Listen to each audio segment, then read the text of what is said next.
Hello दोस्तों, मैं अमरताराम Lomrod read success point में आपका स्वागत करता हूं। आज हम शब्द रूप के पिछली क्लास से आगे की क्लास की बात करते हैं। कल हमने शब्द रूप के बारे में जो बेसिक जानकारी ली थी, यानी जो हर शब्द रूप के अंदर फिक्स चीज थी वो हमने कल क्लियर कर ली। और आज हम जो हमेशा हर शब्द रूप के अंदर परिवर्तन होने वाली चीजों के बारे में बात करेंगे। तो हम आज एक वचन की बात करेंगे।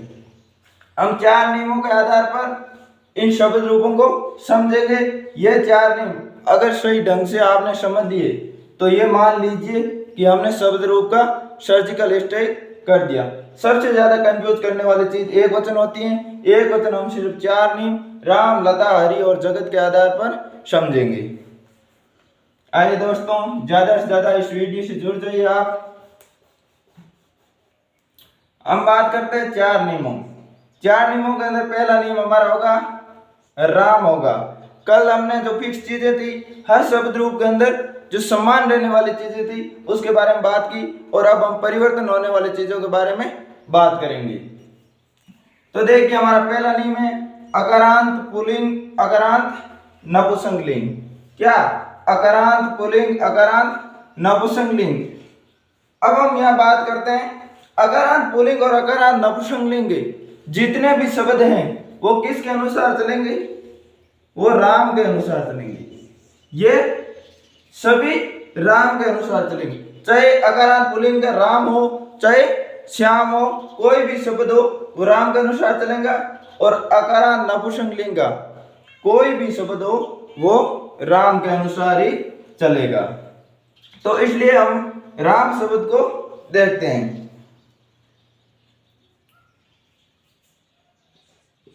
रामे, रामम,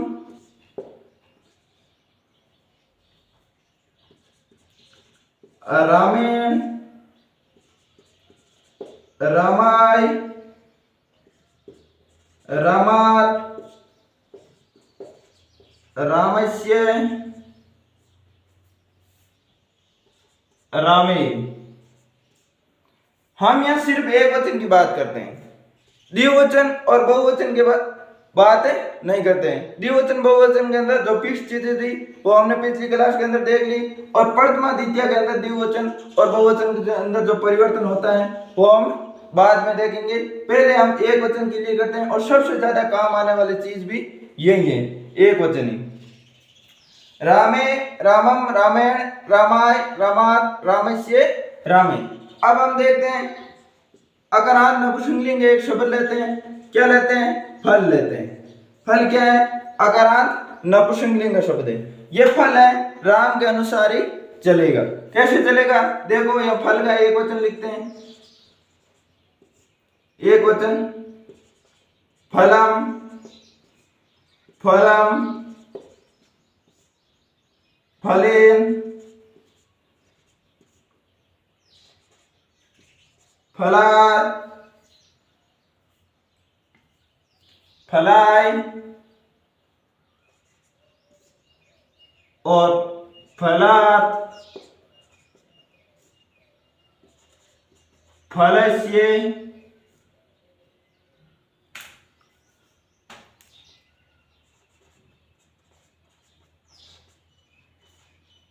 फलस्य और फले। यहां हम देखते हैं तो अकारांत पुल्लिंग और अकारांत नपुंसकलिंग के जितने भी शब्द हैं वो किसके अनुसार चलेंगे? राम के अनुसार चलेंगे। हम देखते हैं चलते हैं या नहीं चलते। तो देखते हैं रामे फलम, रामम फलम। समस्या यहाँ हो जाती है कि ये मैं कहाँ से आ गया, और यहाँ पर विश्व गए और यहाँ पर मैं आ गया। मैं इसलिए आया दोस्तों कि अकारांत पुल्लिंग शब्द है फल, और इस नपुंसकलिंग शब्द है। नपुंसकलिंग शब्द के अंदर क्या लगता है? मैं लगता है, और पुल्लिंग शब्द में क्या लगता है? विसर्ग लगता है। इसलिए क्या हुआ? पुल्लिंग होने की वजह से यहाँ ये परिवर्तन आया मैं का। रामम फलम, रामेण फलेन। यहाँ अणे और यहाँ न क्यों आया? क्योंकि यहाँ अणे आने के कारण यहाँ भी न था, लेकिन न से पहले अगर रे आता है तो रे न किस में चेंज होता है? अणे के अंदर चेंज होता है। ये नियम कल हमने पढ़ लिया। रामायण फलेन, रामाय फलाय, रामात फलात, रामस्य फलस्य, रामे फले। अब दोस्तों यहाँ देखिए कि इसमें परिवर्तन कुछ नहीं है। यहाँ भी मैं लगता है, यहाँ भी मैं लगता, यहाँ आई की मात्रा और न लगता, यहाँ भी आई की मात्रा न लगता, यहाँ भी आय लगता, यहाँ भी पीछे आय लगता, यहाँ भी आत लगता, यहाँ भी आत लगता, यहाँ भी से लगता, यहाँ भी से लगता, यहाँ आई की मात्रा लगती और यहाँ भी आई की मात्रा लगती है। तो हम सिर्फ और सिर्फ एक राम शब्द अगर याद कर लेते हैं तो उसके बाद चाहे फल हो, चाहे कोई दूसरा शब्द, दूसरा कोई भी शब्द हो, वो अकारांत नपुंसकलिंग का वो राम के अनुसार ही चलेंगे। यानी कहने का भाव यह हुआ अकारांत पुल्लिंग और अकारांत नपुंसकलिंग के जितने भी शब्द हैं वो किसके अनुसार चलेंगे, वो राम के अनुसार चलेंगे। ये था हमारा पहला नियम जिसके अंदर अकारांत पुल्लिंग और अकारांत नपुंसकलिंग के जितने भी शब्द हैं उनको हमने अच्छी प्रकार से याद कर ले। सिर्फ आपको एक राम शब्द का एक वचन याद करना है। अगर आपने एक वचन याद कर लिया तो उसके बाद अकारांत पुल्लिंग और अकारांत नपुंसकलिंग जितने भी शब्द हैं उसको आप क्लियर कर पाएंगे। देखो यहाँ हो गया राम। आगे हम नियम नंबर 2 की बात करते हैं।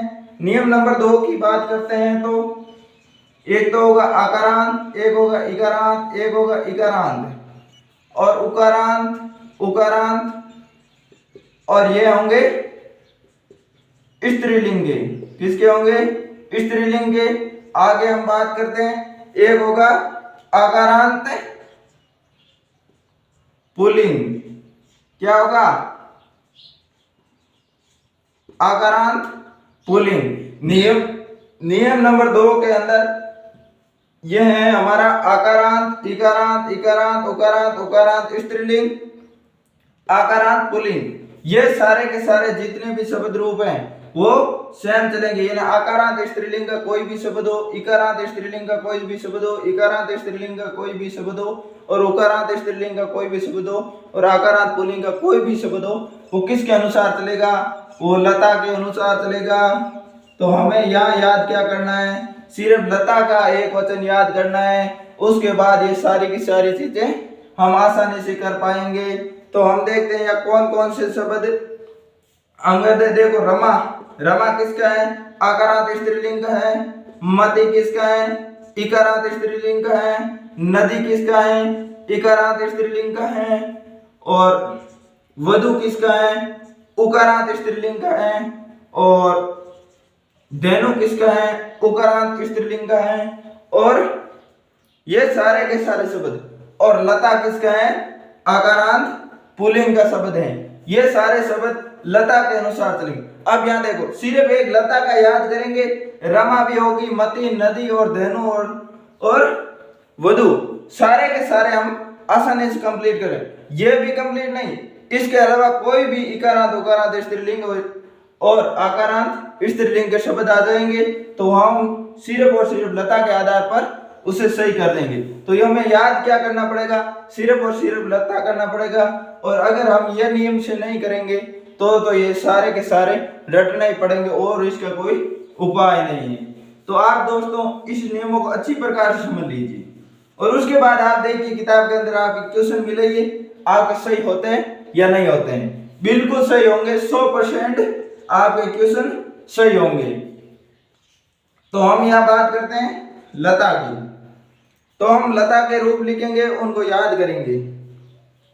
लता, लताम, लता, लताम, लता, लताम, लत्या, लता, लताम, लत्या, लतिये और लताया,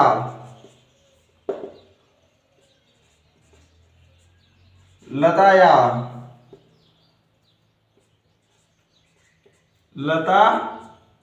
लतायाम। दोस्तों सिर्फ और सिर्फ ये एक लता का रूप एक वचन के याद करना है। उसके बाद आकारांत, इकारांत, इकारांत, उकारांत स्त्रीलिंग और आकारांत पुल्लिंग के सारे नियम कंप्लीट हो जाएंगे। यानी कोई भी शब्द रूप आ जाए इनका तो वो हम आसानी से कर पाएंगे। लता, लताम, लत्या, लते, लताया लताया लतायाम, ये एक चीज हमें याद करनी होगी। इसके बाद हम एक उदाहरण देख लेते हैं, एक वचन किसका, मति का देख लेते हैं कि इसके अनुसार चलते या नहीं चलते। हम उदाहरण के साथ समझते हैं। देखो मति, मति, मति, मति, मत्या, मत्ये,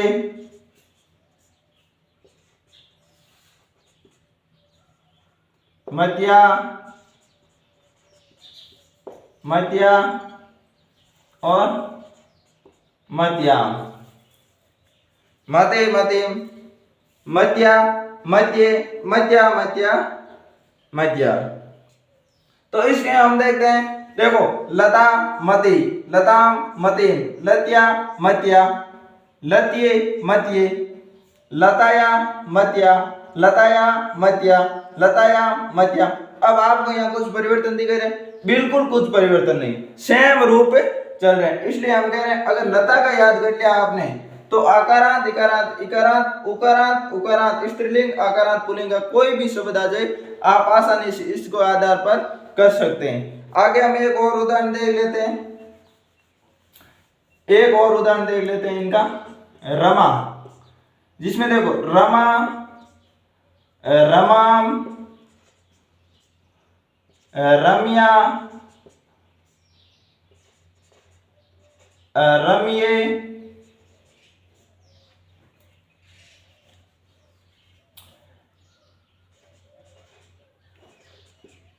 रम्या,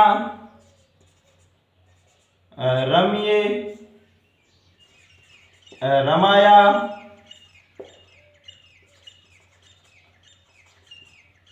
रमाया, रमायाम।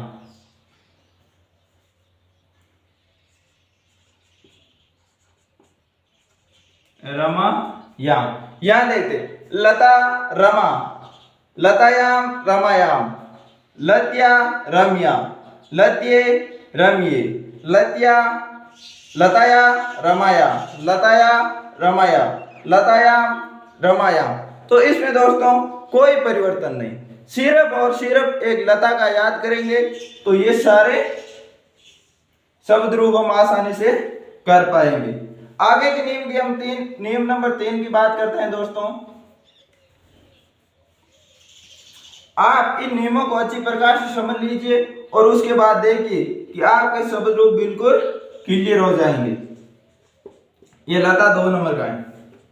3 नंबर नियम है हमारा इकारांत, उकारांत, पुल्लिंग, बिल्कुल छोटा नियम, इकारांत, उकारांत। ये आप ये मत सोचिए कि ये आकारांत, आकारांत, आकारांत, इकारांत किस प्रकार याद रहेंगे, याद नहीं रहेंगे। बिल्कुल आप उसे 4-5 बार पढ़िए, नोट्स बना के बिल्कुल अच्छी तरीके से इनको पढ़िए, अपने आप आपके दिमाग के अंदर ये सेट हो जाएंगे।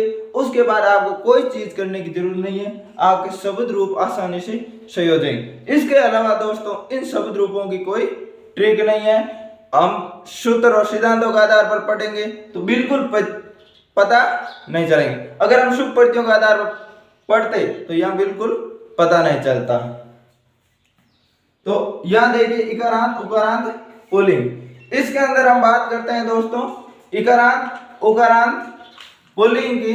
तो इसके अंदर हमारा एक शब्द याद करना होगा हरि, जो ऊपर लिखा हुआ है हरि। इनके आधार पर इकारांत, उकारांत, पुल्लिंग के जितने भी शब्द हैं उनको हम आसानी से कर पाएंगे। जैसे हम हरि के रूप लिखते हैं हरि, हरिम, हरि, हरिम, हरिणा, हरि, हरिम, हरिणा, हरिये, हरे, हरे, हरो, हरि, हरिम, हरिणा, हरिये, हरे, हरे, हरो। इनके आधार पर हम क्या करेंगे, इकारांत और उकारांत पुल्लिंग के जितने भी शब्द हैं उनको आसानी से समझेंगे। तो हम यहाँ समझते हैं, देखो हरि के बाद हम एक ले लेते उदाहरण, उकारांत पुल्लिंग। इकारांत उकारांत पुल्लिंग जितने भी शब्द हैं उनको इसके आधार पर समझेंगे। और यहाँ हम ले लेते हैं उकारांत पुल्लिंग का शब्द क्या लेंगे, गुरु। तो गुरु में देखते हैं हम रूप इनके हरि के अनुसार चलते हैं या नहीं चलते। गुरु, गुरु, गुरु, गुरुम, गुरुना, गुरु, गुरुम, गुरुना, गुरुवे, गुरु, गुरु और गुरु। गुरु, गुरु, गुरुना, गुरुवे, गुरु, गुरु, गुरु।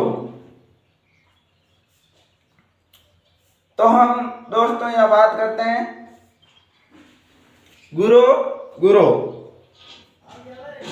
हम ये बात करते हैं तो देखते हैं आगे इसके अनुसार चलते हैं या नहीं। हरि, गुरु, हरिम, गुरुम, हरिणा, गुरुना। ये या ना होता, लेकिन ना क्यों नहीं हुआ, क्योंकि नया किस में अंदर परिवर्तन हो गया, हण के अंदर, क्योंकि रह पहले, यहाँ भी पहले रहता, इसलिए नया किस में परिवर्तन हुआ, हण के अंदर। और हरिये, गुरुवे। अब यहाँ समस्या हो जाती कि या ये है और या वह आ गया, या ये है ऐ की मात्रा साथ है, या वह आ गया ऐ की मात्रा साथ है। ये दोस्तों एक तो इसके अंदर समस्या हुई। तो इसके अंदर समस्या क्यों हुई, ये संधि के नियम के कारण वे और ये वे परिवर्तन हमें दिखाई दे रहे हैं। इसके कारण, संधि के नियम के कारण। अगर हम यण संधि देखते हैं, यण संधि, तो यण संधि में क्या होता है, ई का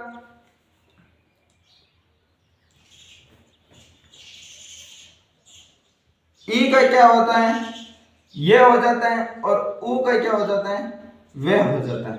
इसलिए यहाँ हरि के अंदर ई था, इस ई का क्या हुआ, यह हुआ, और इस गुरु के साथ ये ऊ था, इसका क्या हुआ, वह हुआ। तो ये कोई इतनी कंफ्यूज वाली बात नहीं है। हरे, गुरुवे और हरे, हरे, गुरु, गुरु। यहाँ भी समस्या आ गई कि या तो ऐ की मात्रा है या ओ की मात्रा, यह भी किसी संधि की वजह से अलग हुए हैं। इसलिए हुए, जब हम वर्दी संधि देखते हैं तो ई की वर्दी करते हैं तो ऐ बनता है, और ऊ की वर्दी करते हैं तो क्या बनता है, ओ बनता है।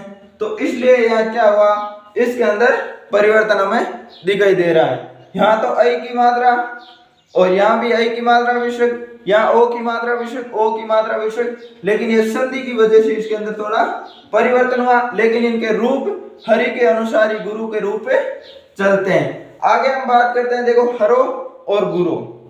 हमारा 3 नंबर नियम यह था कि इकारांत पुल्लिंग और इकारांत उकारांत पुल्लिंग के जितने भी शब्द हैं वो किसके अनुसार चलेंगे, वो हरि के अनुसार ही चलेंगे।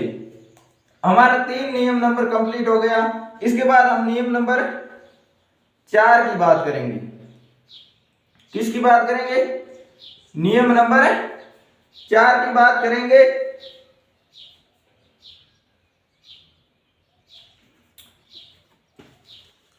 इनको हम यहां से हटा देते हैं। ये 3 नियम आपने अच्छी प्रकार से समझ लिए। इसके बाद हम देखते हैं नियम नंबर 4। इन 4 नियमों के आधार पर सारे के सारे शब्द रूप हम आसानी से कर पाएंगे। नियम नंबर 4 क्या कहता है, हमारा बाकी जगत के अनुसार, बाकी जगत के अनुसार, बाकी किसके अनुसार, बाकी जगत के अनुसार। यह ये नियम नंबर 4 था हमारा जगत, ये भी कंप्लीट। बाकी किसके अनुसार चलेंगे, जगत के अनुसार। बाकी का मतलब इसके अलावा जो भी बचा हुआ है, इसके अलावा क्या क्या बचे हुए हैं वो हमें देख लेते हैं। बाकी यानी एक तो आकारांत, इकारांत, इकारांत, उकारांत, उकारांत, नपुंसकलिंग, क्या नपुंसकलिंग, और अकारांत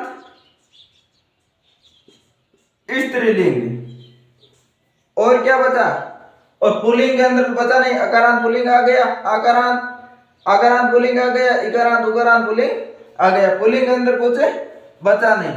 और इसके अलावा बचा है एक सकारांत, तकारांत, नकारांत और मकारांत। इनके अंदर क्या है, चाहे तीनों लिंग हो,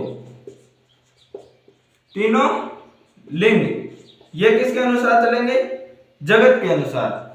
इसमें क्या होगा, सकारांत, तकारांत, नकारांत और मकारांत। इसके अंदर चाहे कोई भी लिंग हो, लेकिन ये चलेंगे किसके अंदर, चाहे स्त्रीलिंग का सकारांत हो, चाहे नपुंसकलिंग का सकारांत हो, चाहे पुल्लिंग का तकारांत हो, चाहे नपुंसकलिंग का नकारांत हो, सारे के सारे किसके अनुसार चलेंगे, जगत के अनुसार ही चलेंगे। और इसके अंदर तो देख लो, नपुंसकलिंग के सारे स्वर एक एक को छोड़ करके बाकी सारे स्वर किसके अनुसार चलेंगे, जगत के अनुसार चलेंगे। और अकारांत स्त्रीलिंग किसके अनुसार चलेगा, जगत के अनुसार चलेंगे। ये हमारा चौथा नियम है। ये नियम दोस्तों हम अगले क्लास के अंदर कंप्लीट करेंगे। आज का बस इतना ही है। इन 3 नियमों को आप अच्छी तरह से देख लीजिए। उसके बाद चौथे नियम की बात करेंगे। उसके बाद हम प्रथमा द्वितीय द्विवचन, प्रथमा द्वितीय बहुवचन की बात करेंगे।